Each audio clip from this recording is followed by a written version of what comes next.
Igice cya 17. Imana ihindura amazina ya Aburamu na Sarayi.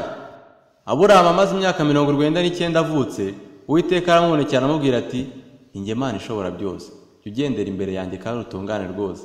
Nanjye ndasezerana isezerano ryanjye nawe, nzakugwiza cyane."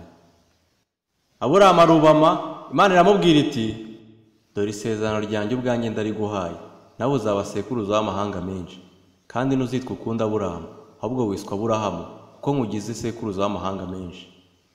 Kandi nzakororotsa cyane, nzatuma amahanga agukomokaho, n'abami bazagukomokaho. Kandi nzakomeza isezerano ryanjye nawe n'urubyaro rwawe ruzakurikiraho, rigera ibihe byose, ribe isezerano rihoraho, kugira ngo nkubere Imana wowe n'urubyaro rwawe ruzakurikiraho. Kandi wowe n'urubyaro rwawe ruzakurikiraho nzabaha igihugu cy'ubusuke bwawe, igihugu cy'i Kanani cyose kuba gakondo y'iteka, nanjye nzaba Imana yabo." Imana ishyiraho gukebwaho ikimenyetso cy'isezerano ryayo. Imana yongera kubwira Aburahamu iti, "Nawe uzakomeza isezerano ryanjye, wowe n'urubyaro rwawe ruzakurikiraho kugeza ibihe byabo byose. Iri ni ryo sezerano ryanjye muzakomeza, riri hagati yanjye namwe n'urubyaro rwawe ruzakurikiraho, umugabo wese muri mwe azakebwa. Muzakebwa umunwa w'icyo mwambariye, kizaba ikimenyetso cy'isezerano ryanjye namwe. Umuhungu wese muri mwe uzaba umaze iminsi 8 avutse azakebwa, bigeze ibihe by'ingoma zanyu zose. Uzaba avukiye mu rugo rwawe cyangwa utari mu rubyaro rwawe waguzwe n'ifeza n'abanyamahanga, uvukira mu rugo rwawe n'uwaguzwe igiciro bakwiriye gukebwa.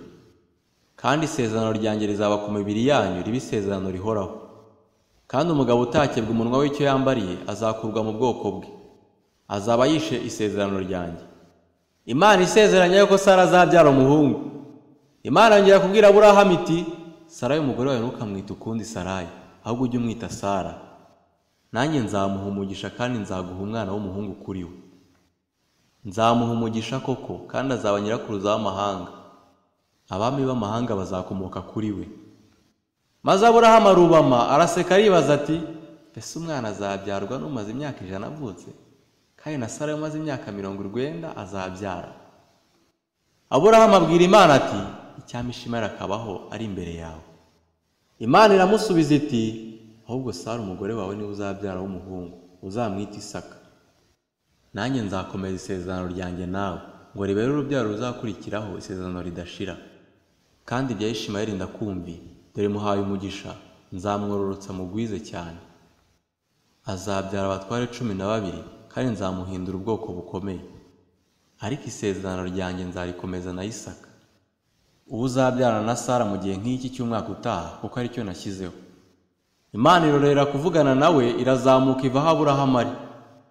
Aburahamu ajyana Ishimayeli umuhungu we n'abandi bose bakuriye mu rugo rwe, nawe yaguze ifeza ze. Umugabo wese wabo mu rugo rwe abakeba kuri uwo munsi uko Imana yari yamutegetse. Aburahamu yari amaze imyaka 99 avutse ubwo yakebwaga umunwa w'icyo yambariye. Ishimayeli umuhungu we yari amaze imyaka 13 ubwo yakebwaga. Ku munsi umwe Aburahamu akebanwa n'umuhungu we Ishimayeli. N'abagabo bose bo mu rugo rwe, abaruvukiyemo nawe yaguze n'abanyamahanga bakebanwa nawe.